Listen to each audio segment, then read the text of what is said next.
Hi friends and welcome. I'm Anna Helman, and if I'm guessing, I bet you have a lot of paper scraps in your collection. Am I right? Today we're gonna make 4 cards using some paper scraps. I know you love ways to use those scraps up and get some more projects out of them, so we'll make some ideas that I hope you can use today.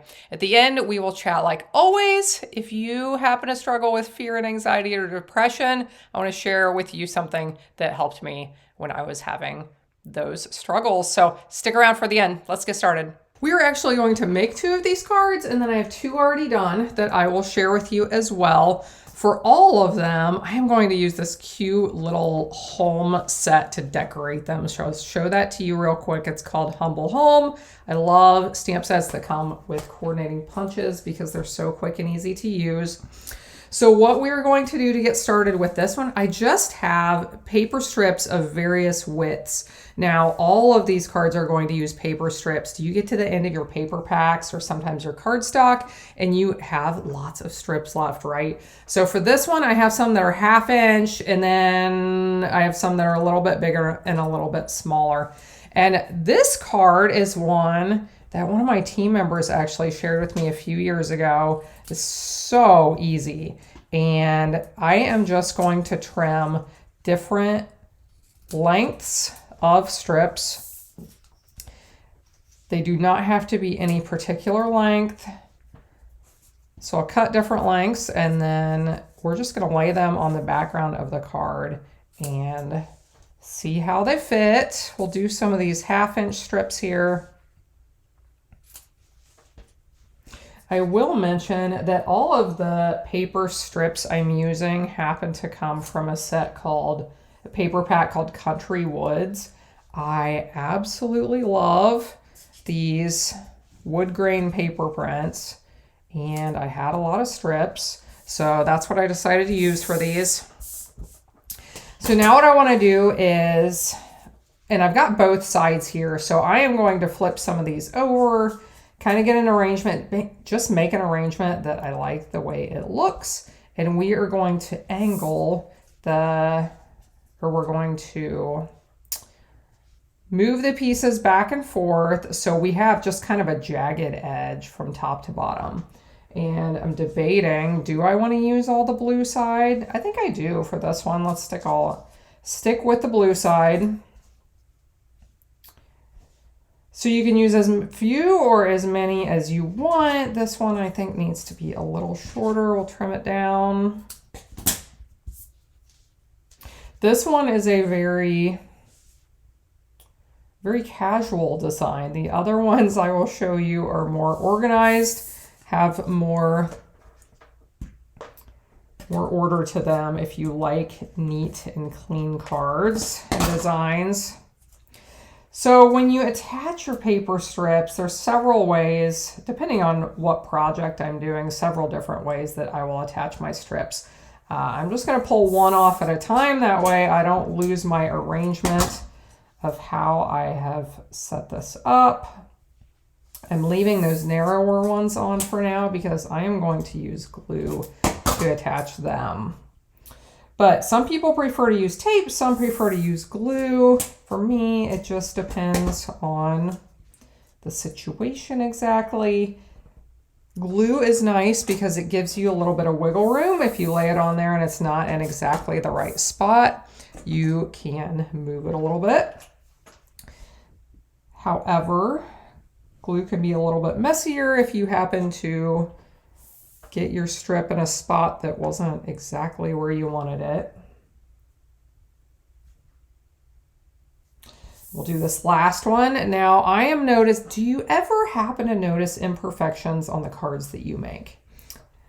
I'm guessing the answer is yes, if you don't do something perfectly. And I am going to point out an imperfection on my card here, just to make the example that when these things happen, I probably used to worry about them and I don't anymore. So this strip is not straight with the rest of them. The rest of them are pretty straight and that one is crooked. But friends, that is totally okay because whoever I give this to is not going to sit and stare at how perfectly straight all those strips are. I am probably the only one that is going to notice that. Now I chose this greeting. I chose my greetings. Most of them are from this beach day set. I wanted some long skinny greetings, so I pulled this one out. For this one, I am using this Sending Sunshine Your Way set stamp up here in the corner. And we will attach this. I just love these little homes. They're so cute, and I feel like they're pretty universal as far as like being able to use them for anything. Now, where do I want to put it? Do you ever debate where to put things on your cards? Oh, this is tough. Okay, we'll go with that. It doesn't really matter. And I'm going to add a couple of sequins. I picked out these metallic sequins. I thought they looked nice with all the cards I was going to make today. So here is our first card, just a few strips in the background. It is fun to mix up the prints. I made this design one other time and I had like 3 or 4 different prints on it. You can use cardstock, of course. You can emboss cardstock. You can do so many different things with paper strips. But here is our first card. Now let's take a look at our second one. I'm really excited about the little house I'm using on this one, so you are definitely going to want to see it. Now on this one, we are going to put the strips on horizontally, and I am going to start at the top with one. I am going to use both sides of the designer paper print, so we'll have the pinkish wood grain and we'll also have the brown wood grain. Now I am going to run some tape along here. This is where a lot of times this is how I'll do it, where I'll put tape on that whole strip and then it is ready to use several times. I obviously wouldn't be able to do that with glue because the glue would end up on my work surface. I'm going to set this one aside because I want to alternate my prints. So now I'm going to put some tape on the pink side of this one so that I can use the brown on the top. Now with this one, I'm alternating the colors, but I'm also going to alternate how far apart they are. I thought that would be kind of a fun variation. So I'm going to leave a bigger gap here. And I'm going to do a little bit of trimming in a minute. I'll save that for the end. Let's do a little bit smaller gap on this one.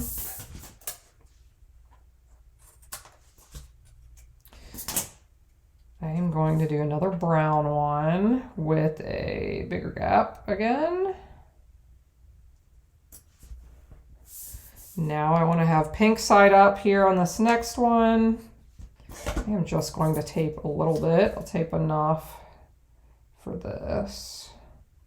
And here is where I have to make the decision. When you're making paper scrap cards, a lot of times you'll get into these situations where we have to decide, am I going to cover the bottom? Am I going to leave it the way it is? Or am I going to trim it down? Now, a lot of times I'll trim them down just so that those don't show. But because of how I have the bigger and the smaller gaps, I think I'm just going to leave that.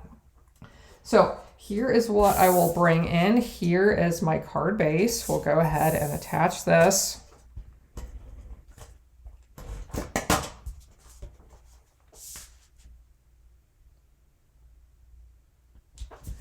I think this is a fun color combination. I never would have chosen this, but because of the prints that just happen to be on both sides of that paper, that's how these colors came together, but I think that's pretty fun. So again, I have to debate where to put my cute little, this one looks like a gingerbread house. Isn't that cute? I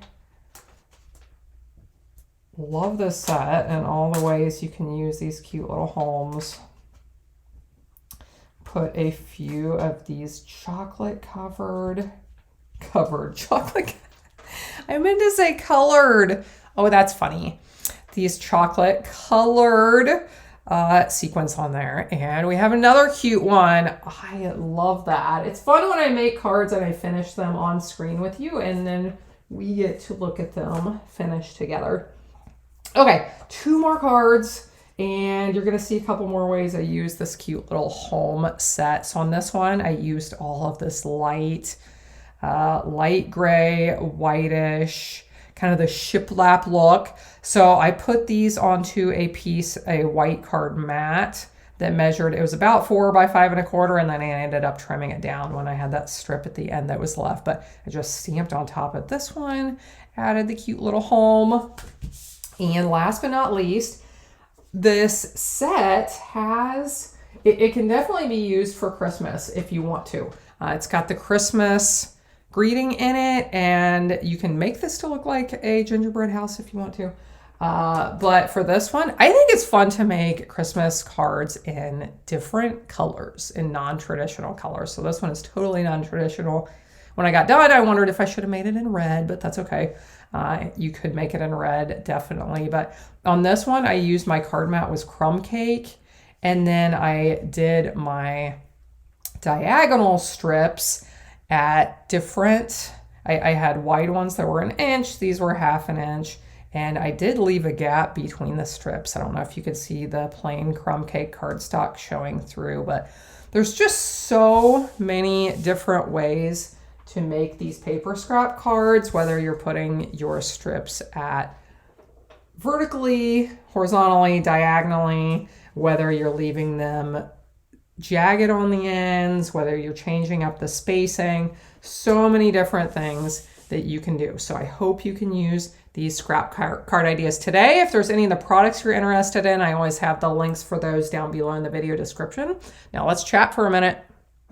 So several years ago, I went on a huge quest for information. Things that were being told to us on the news weren't quite making sense to me, and I started digging for information. And this led me on kind of a big process that really has changed my life quite a bit for the better.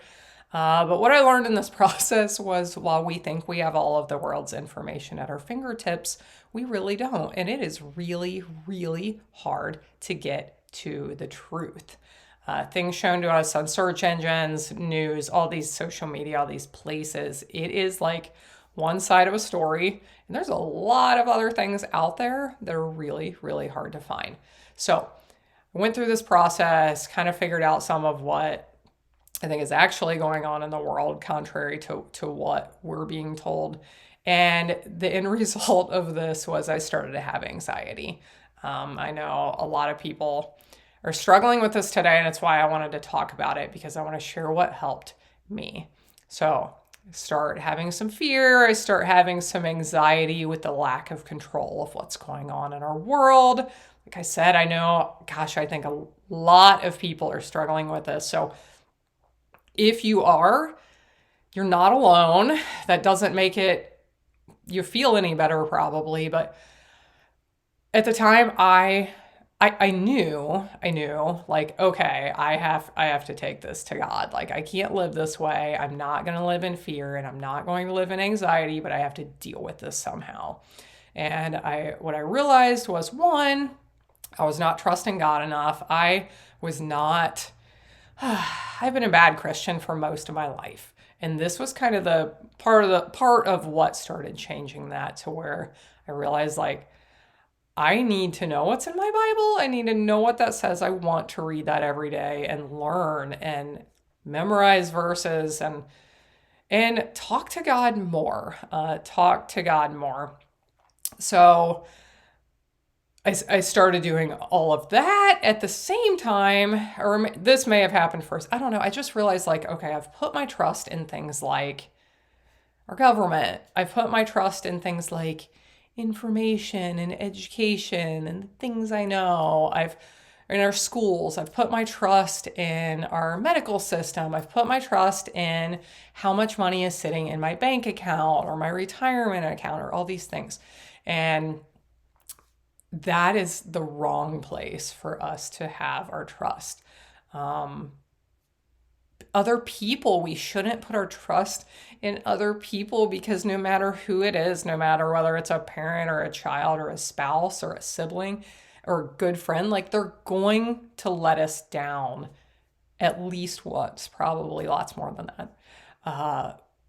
Where does our trust lie? So if you are struggling with depression or fear or anxiety today, I would encourage you to think about where you have put your trust and your hope in this world. Is it on things that are temporary and fleeting, potentially fleeting, like governments and bank accounts and people? Or have you put your hope and your trust on something that is unchanging? Our God sent his son to earth about 2,000 years ago. For anyone who questions this, I have two recommendations. One is the Bible. The Bible answers all the things in this world that don't make sense, seriously. And it says, ask. Oh, shoot. Now I'm going to lose the... Ask and you will be given, seek and you will find, knock and the door will be opened. We have to search. We have to search. And for those who start to search, start to pray, and start to read the Bible, typically the answers start to come. So that's one. The other one is, if you want to know the history of it, there are some really fantastic books out there of people who have searched and honestly tried to prove Jesus and Christianity wrong. And there's some fascinating history that goes along with it. There's a series of books and movies called like The Case for Christ, The Case for Heaven, The Case for Faith. And there's another one that I listened to at one point. I believe it was called Cold Case Christianity, who is a crime scene investigator who used his skills, his job training to search through all the stuff and kind of try to prove it wrong. But anyway, interesting things. Friends, we are not meant to live in fear. The Bible tells us, I haven't counted, but I'm told that it says more than 365 times, more than one time for every day of the year, do not fear. And it is in there over and over again as well. Be strong and courageous. The Lord God is with you wherever you go, friends. If you're struggling today, I encourage you to dive into your faith or start looking for some, start searching, start asking, start seeking. I appreciate you. I hope you are well. I hope you'll be back next time when I'll be here helping you to handmake with love.